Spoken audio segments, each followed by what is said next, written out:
family? CTR Media Network. Yeah. Best in the biz. Yeah. Join the team.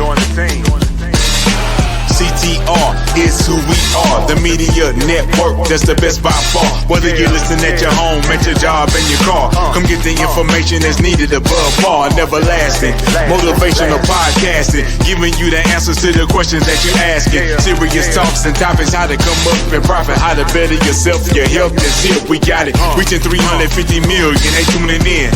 We in 50 different countries, we all can. And like-minded, find your purpose and your assignment. Come get your fix, your feel, your mental alignment. Get active and speak to the masses. Build your influence all levels and all classes. Now you know you can monetize and grow. CTR Media Network. Start the show. CTR Media Network.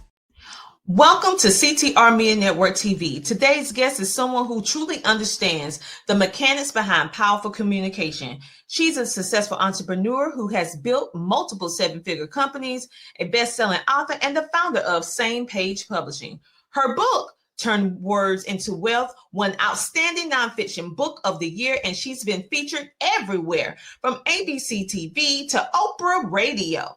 But she's not just a business. She's also the creative force behind a hit young adult fantasy series that won Reader's Choice Best Teen Book.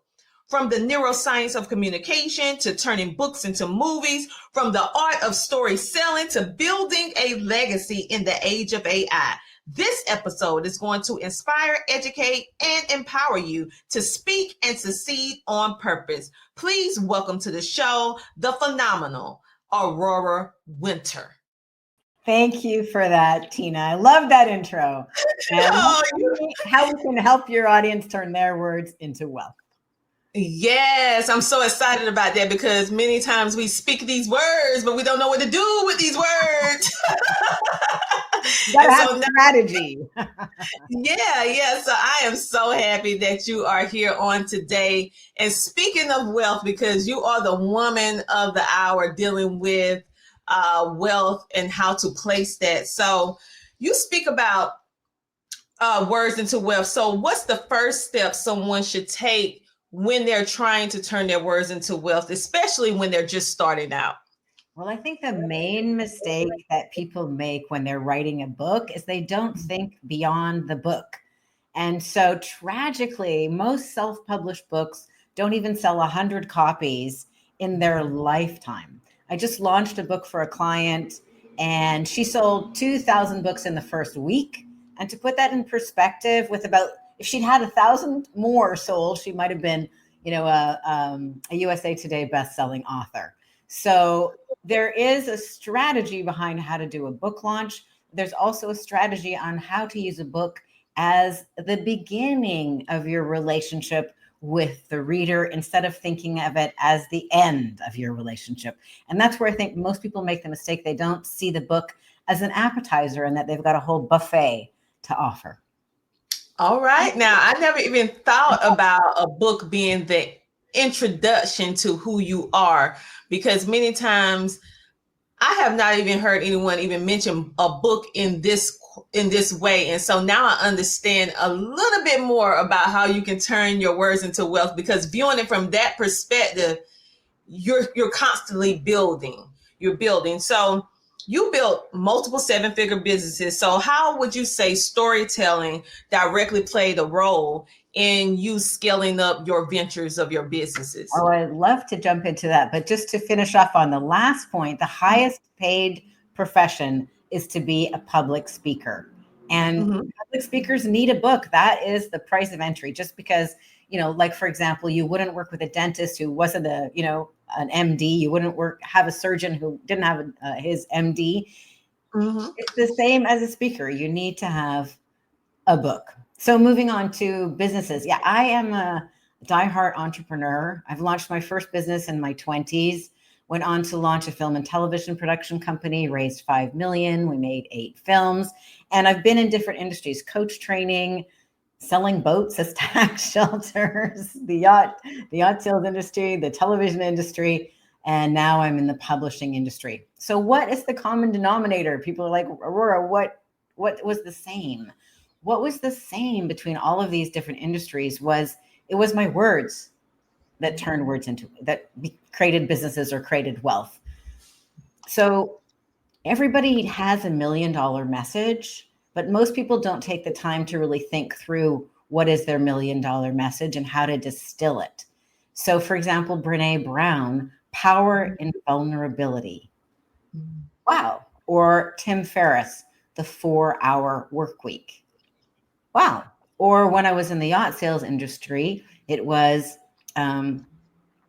4 weeks of sun, fun, and tax shelter. What? That doesn't go together. Tell me more. So, and now that I'm helping people publish books, the bottom line is that most first-time authors spend 3.5 years writing their book, and then they only sell 100 copies over the lifetime. And what I specialize in is helping experts write books that make a difference and become best-selling, award-winning books that generate 7 figures in their business. Now that is great, because for the simple fact is, when I think about thought leaders, there are some thought leaders that I run across, and the very first thing that I ask them is, after I hear what they say and I want to learn more, is, where's your book? Yeah. And so when I meet a thought leader that do not have a book, the very first question I ask is, why don't you have a book? Because it seems like the thing that you should always do if you have a business, if you are a thought leader, or you're anyone that's leading. So do you agree with that or not? Because that's just how I personally feel. Absolutely. Really, the root of the word authority is author. So if you really are an authority, you got to be an author. And you're an author of books, I see. Tell me about your books and how they have changed your life.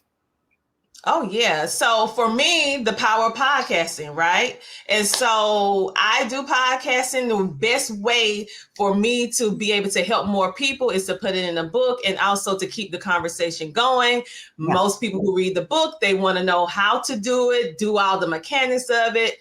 And I can answer the questions that they're going to come along with it because of my experience. So I love it because it opens up a conversation, and it's an easy way, with the way that I teach, to duplicate myself more than one time and be able to see a measurable impact, because I have people saying, hey, I read your book and I started my podcast. Hey, guess what? I never thought I could do this. I thought, it only for people who have 1 million followers. You're right. So it opened up an opportunity for me to make more income. I didn't know I could do that. And so for me, it's just a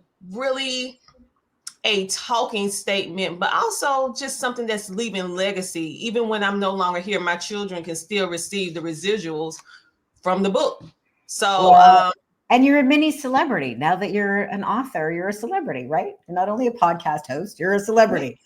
Well, okay, you said it. I don't know, but yeah, it do make you stand out above all the rest. It does. It does. Well, the nice thing about a book is you can make such a difference, because people ask you the same questions over and over, and it would be exhausting for you to answer 100,000 people asking the same questions. But in your book, you can answer those questions. And then for the VIPs who want to hire you as a speaker or work with you as a consultant or come on your show, well, that's a different thing, right? So I love books. I think books are the best investment. In fact, in this book, Turn Words into Wealth, I have a 90-day challenge. People can get this book for free if they want to go to turnwordsintowealth.com, or they can get it wherever books are sold. But the 90-day challenge is to write every day, read every day, and then once a week, review what you have written. The first time I did this 90-day challenge, it blew me away. It changed my life. So by writing every day, you will notice things that you're complaining about. After 90 days, you really have to either stop complaining, deal with the thing, or just let it go if it's something that can't be changed. And then read every day, even 5 minutes, read Tina's books, read Turn Words into Wealth, read great books, read Atomic Habits by James Clear. 5 minutes a day over 90 days, it actually will change your life if you're reading good material. And then once every week, review review what you are reading, review what you've written, and then you will naturally course correct. So that's the 90-day challenge. I love it. We hear these 30-day challenges, but the fact that you're doing 90 days, you are definitely developing a habit at that point. Whether or not you want to correct it or not, but that's up to you. But 90 days, you'll be able to solidify all the different things. And like you said, if you do have a habit of complaining about X, Y, Z, you can fix it within those 90 days. So I'm excited about seeing the 90-day challenge, because I have never seen a 90-day challenge for a book. But one thing that I like about what you do is that you use neuroscience and you speak about that. So what's the neuroscience of communication? And could you explain that a little bit, neuroscience, for individuals that may not be familiar with that terminology? Oh, I love that question, Tina. Well, most people think that the message sent is the message received. It's just not true. So when you understand the neuroscience of communication, you need to just take 3 steps to make your communication much more effective. The first step, and they each appeal to different parts of the brain. So when we send the verbal equivalent of an Excel spreadsheet to somebody, we don't have permission yet. So we're trying to talk to their cerebral cortex, and we don't have permission. First, we have to get through the gatekeepers. So the first gatekeeper is the reptilian brain, the ancient brain. And it is always looking, is this new? Is this different? What's in this for me? Is this something yummy to eat? Is this something to be afraid of, but not so frightened that I shut down? So that would be equivalent to the subject line on an email or the title of a book, Turn Words into Wealth. You kind of know, oh, there's the benefit, turn words into wealth. So do that first. It takes longer to explain it than to do it. And then the second step, which a lot of people miss, is the midbrain. Human beings survived for millennia, not because we're faster or we don't have sharper teeth. We have so many things. We are slow and we have no fur, but we survived. Why? Because of tribes. So we are always on the lookout for social proof. Who else thinks this is interesting? So with this book, for example, as you said, Tina, it won the Reader's Choice Award, Best Nonfiction Book in its category, which is publishing. Social proof. Okay, so now we've done those 2 steps. Now we can go on and tell a little story or add more value. So for example, a little soundbite and a little story would be, did you know that the value of adding a story can be 27-fold the revenue? This was shocking. So in a book called Significant Objects, they reported on a study. They put 100 distinct objects on eBay with a story or without a story. The stories were written by 100 different people. Some were amateur, some were professional writers. They just added significance. They didn't add hype. And the result was the item sold for 27 times more. So if you're failing to add a story, you're failing to add significance, and you could be losing out on 27 times. And just to give an example of what I mean by significance, there might have been pot mitts for sale, and people would say, I remember coming home after school, my grandma would use these pot mitts to pull out chocolate chip cookies, and I love that. You're not getting the grandma, you're not getting the cookies, but suddenly those pot mitts are more significant. There's more meaning. So we can add stories that add meaning. And if you're not doing that, you're missing out. Wow. Just that alone, if you're selling a book, having a story attached to it, it creates that connection and something that you can pull from. Because just when you said grandma, initially I received a visual picture of my own grandma. Now I know you want to talk about mine, but that's what what my mind mentally just did. And now I'm like, I think I need a new mitt. And no, I don't need a new mitt. I'm like, maybe I need to go to Amazon after this interview and get me a new mitt. So I could be close to my grandma. But you're right. When we thinking about what we say, how we say it, and most importantly, the way we present it with a story that people can identify with, I see why they made 27 times more, because you have that emotional connection. Exactly. So I have a little story that's very relatable about Superman. So you may know there's a new Superman coming out in July 2025. So a lot of excitement around that movie. But I would say that Superman was saved by kryptonite. So why do I say that? The Superman franchise almost died because Superman was invincible. Nothing, it was not interesting. And this is a mistake that I think a lot of businesses, brands, and thought leaders make. They try to be invincible. They try to show only the airbrushed, only the perfect, only the final result. It's boring, and it also doesn't create trust. So don't be like the old Superman where he was like invincible and could stop, anything, anytime, anywhere. You want to be the Superman who has flaws. You want to be the Superman who has kryptonite. You want to be the Superman who doesn't quite know how to connect with Lois Lane. Because when you share the drawbacks, or when you share your own hero's journey of overcoming struggle, then people will connect with you. Just like you had the image of your grandmother when I mentioned the grandmother, invite people into your story and be inspired by Hollywood movies, because there's always the hero's journey. There would be no hero if day one, he got to the Holy Grail and there was no problem. The hero's journey happens because there's a big goal that's meaningful. And then there's challenges, there's problems, there's mentors, there's betrayal, there's allies. And then finally, the hero does something wonderful and then helps humanity with it. And that same story structure, any business can use. And there's more story structures in the book, Turn Words into Wealth, because I love to turn it into formulas, turn it into simple blueprints that anyone can use.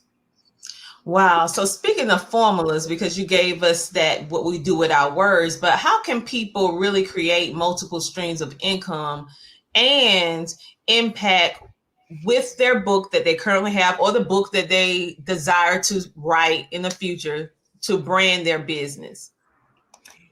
Well, I think first of all, they need to think through the strategy. So every nonfiction book solves a problem, or it should solve a problem.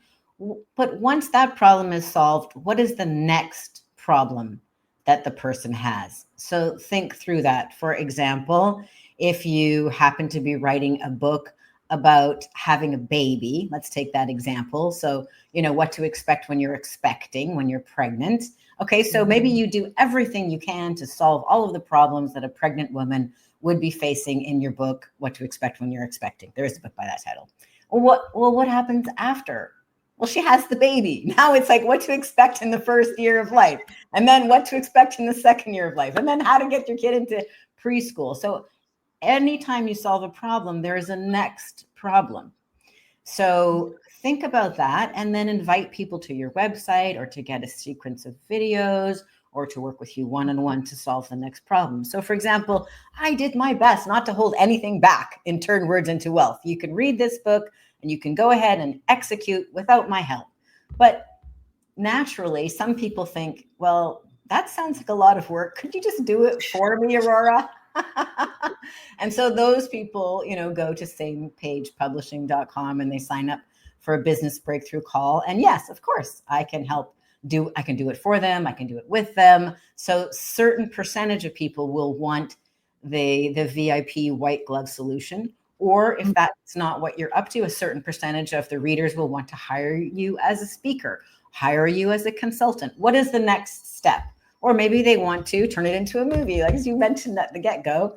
I've written a trilogy for young adults called Magic, Mystery, and the Multiverse, and BBC is interested in turning it into, a 12-part half-hour series. So I'll keep you posted on that. Definitely keep me posted on that. Congratulations. Even the cover looked very, very interesting. So it's a nice speaking cover. of your book, why did you decide to start writing fiction books? Well, I actually started off writing fiction. I'm an award-winning screenwriter. I worked as an executive in film and television. So I was in the fiction or the drama world for decades. And then I shifted into nonfiction because it was more practical to help people. It's obvious that if you have a business or you want to be a speaker or you're a coach or consultant, it's pretty obvious that you need a book. Like you said, Tina, where's your book? Right? Where is it? Come on. But I do also help people who are writing fiction. And in fact, I'm going to a media festival with my clients in 2 weeks because some of them have fiction books that could be made into TV movies or feature films. So we'll see if we can cook up some deals at the media festival for them. So I think life should be fun. So yes, do what's practical and have a good strategic plan and find a way to be of greater service, but also to monetize your message, but then also have fun. So for me, fun is making a difference to others and being creative. I have a new YouTube channel called Strategic Basics, and that's really fun for me because what I do is I look at breaking news and turn it into business breakthroughs. So I get a chance to comment on things like Superman was saved by kryptonite. That's coming up next week's episode on Strategic Basics on YouTube.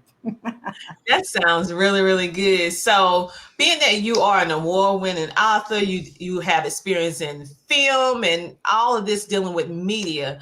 My question to you, with everything that's evolving with this new digital world of AI, ChatGPT, Kickstarter, and all these different names that we can ramble off the top of our head, how do you feel about it? What do you think about these particular platforms? That is the $1 million question, isn't it, Tina? Like about a year ago, I was terrified.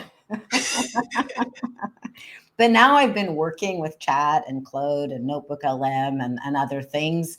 And I really see that it's the human being who has the expertise or the stories or the creativity. And if you don't have a human being, you get garbage, garbage in, garbage out.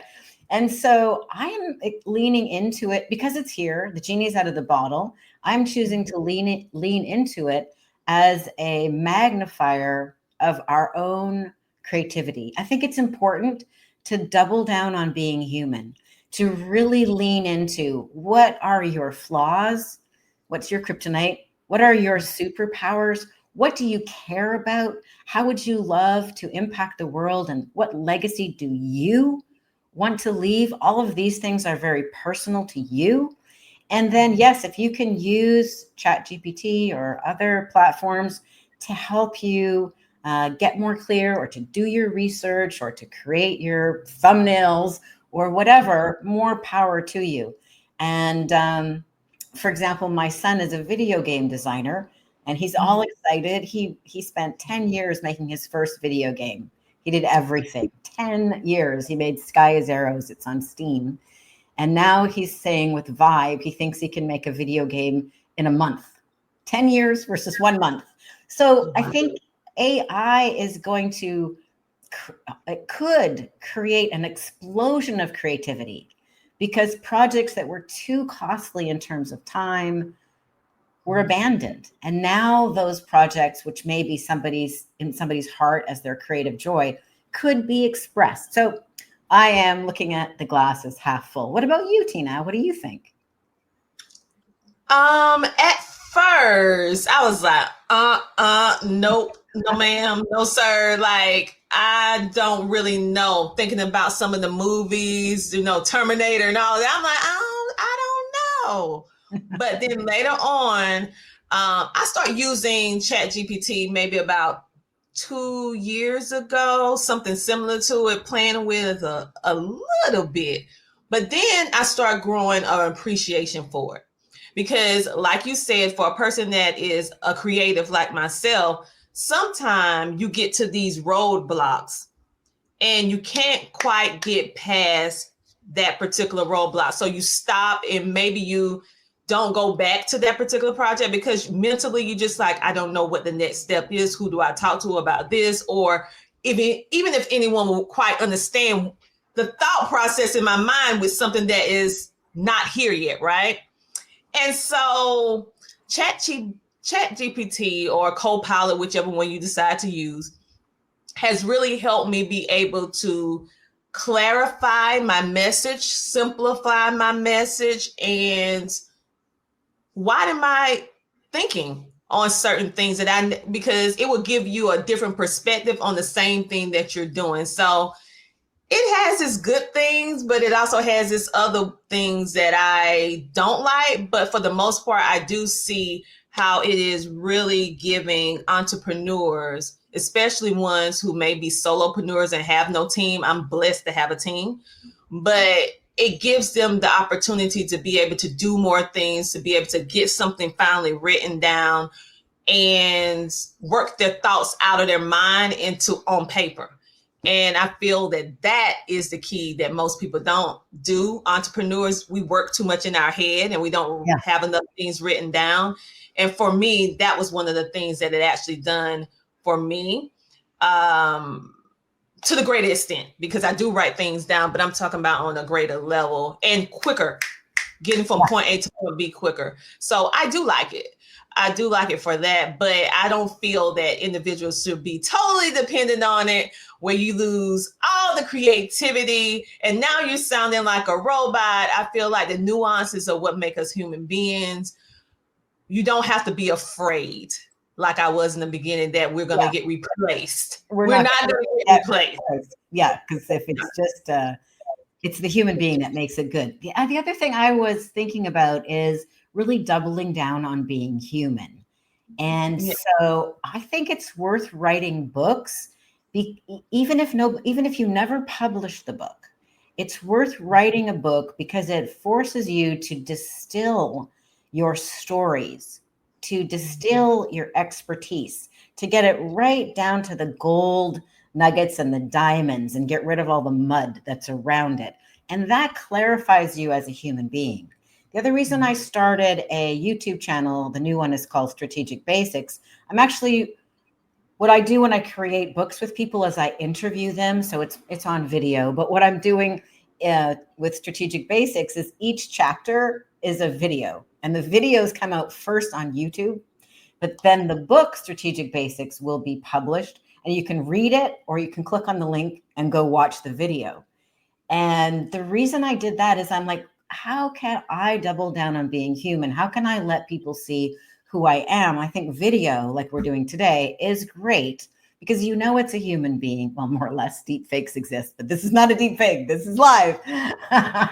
And I wanted to show people who I am, what I care about, the stories that attract my interest, and then create value with them because it's always breaking news, but then business breakthroughs with some actionable items for people. So I would encourage people that if you can have the trifecta of having a book and then having videos and then being a guest expert, being a speaker on podcasts or on the TED stage or speaking at conferences, that is the trifecta of a real expert. A book, videos, probably on YouTube, and then speaking, whether it's on podcasts or on stage. I agree. You need all three because it solidifies you, because people are going to do their IR, their independent research. And whatever we feel that will qualify a person to be in a particular niche, if we're looking for them for assistance, we have our own personal checklist. Like for me, if I see someone that is saying they're a thought leader on whatever the topic is, the very first thing I'm going to ask is, where's your book? Yeah. Because I know whatever little conversation we're having right now is going to be expanded in your book. And so I want to read the book. And now you're saying that you are actually working on a book where you're doing video. Okay. See, now that's a whole different situation, because many times for ones with short attention spans, video is going to catch them more than just sitting. Some people cannot sit down and read an entire book, but they can sit down and watch a video, or they can sit down or move around, I should say, and listen to an audio. Yeah. So the fact that you're pulling that all together, it kind of reminds me of our Homeschooling Interactive magazine, where we use a blend between taking them from a blog to a conference that we talked about that, so they can see it. I like interactive content so that the reader can go on a journey. because you can easily lose your concentration, get bored, or whatever the case may be. But when I you just mentioned, I was like, ooh, I want that right now. Let me go remember this YouTube channel. I'm like, I'm going to watch it right now. Like, instead of watching television, I'm going to watch that, a channel. So it's great. I don't think anybody's ever done this, or if they have, I don't know about it. Like audiobooks are super popular, but I'm like, what about a video book? So I'm taking it to the next level just for funsies, and people can check that out on YouTube at Strategic Basics if they'd like. Yeah, it is. We have to learn how to adapt and leverage these platforms and these technologies and these tools in order to connect more better with individuals. And I feel that video is one of the most powerful ways to do it, because they feel like they know you already. And I feel like being in the podcast space for so long, now that we're transitioning into video, quote unquote, podcast, which can be a hot topic for ones who are veterans. They're like, no, it's just audio. I'm like, no, we're transitioning. They're starting to accept video. It's a reason why we're going to video. And so I particularly like it. So we're speaking about a lot of different things that you said you like to do, and you like to have fun. So that's why you like fiction and nonfiction books. That's why you like to have the different illustrations dealing with Superman, and how you decide to present yourself with your books and your speaking. So what is one thing that you've learned recently that surprised you or just delighted you, put a smile on your face? Wow. Well, one thing that has delighted and surprised me is the way that it is contributing to my growth as a human being to do a YouTube channel. Like, I have the Aurora Winter YouTube channel for a long time, and it's clips of various podcasts, but that's easy for me. But being forced to watch the news, see what stories are interesting, and then see if there's some kind of breakaway or breakthrough business tips. So, for example, I did a YouTube video about Cory Booker's talk going viral. So that was very interesting for me to research Cory Booker and research, how did his talk go viral? How did that man talk for 25 hours? That was pretty amazing. And then what are the business breakthrough ideas for other people? And I think Cory Booker's talk, the takeaway for entrepreneurs and thought leaders or podcasters is, how can you turn a moment into a viral moment? Like, he didn't just speak to the live audience. He spoke basically to TikTok. So he had his team ready to live stream the moments that were emotional and chop them up. But he turned it into a viewing event because nobody knew he was going to do that. And he started it partway through. And then people are like, ooh, let's watch this. It turned it into an event. Let's watch Cory Booker live.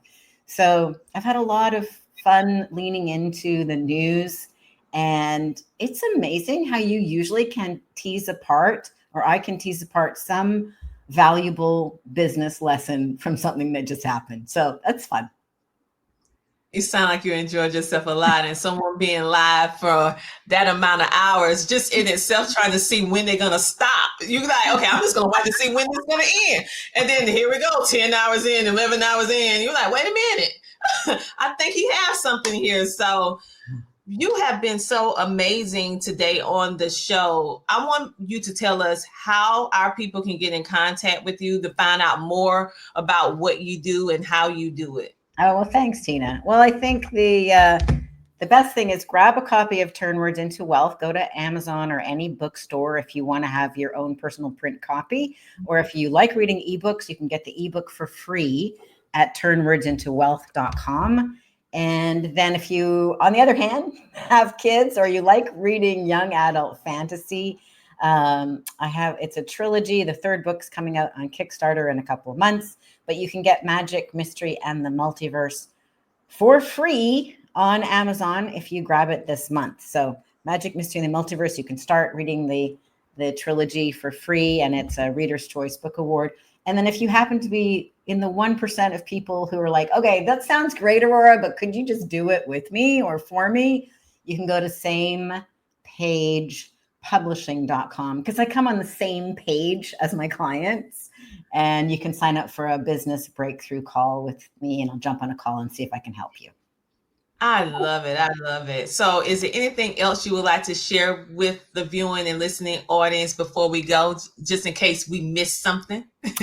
Well, I think what I really want to say is that writing a book is important. And if you feel like you have a message, please start writing your book. Don't even worry about who's going to read it for now. Just start with my 90-day challenge. Write every day, read every day, review what you have read and what you have written every week. And let that guide you and inform you. And if you've learned something useful over the course of your life that you wish somebody had told you 10 or 20 years ago, that could be your book, and you could change lives. And also, books are so cool because, as you said, Tina, you are mentoring people. You will be mentoring people even after you're gone. I hope you live to 125, but you can mentor people even after you've gone. And I've been mentored by many great people like Ralph Waldo Emerson and C.S. Lewis after they were dead and gone, but their books inspired and touched and led me. So you can do this.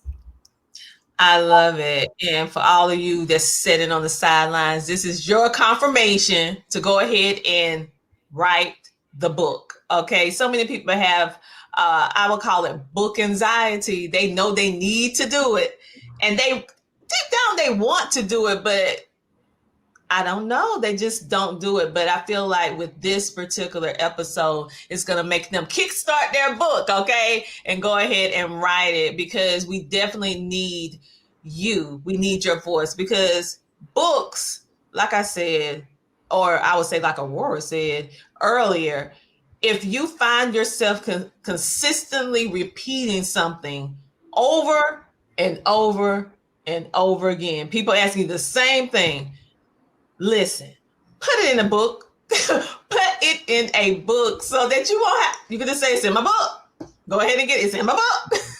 Exactly right.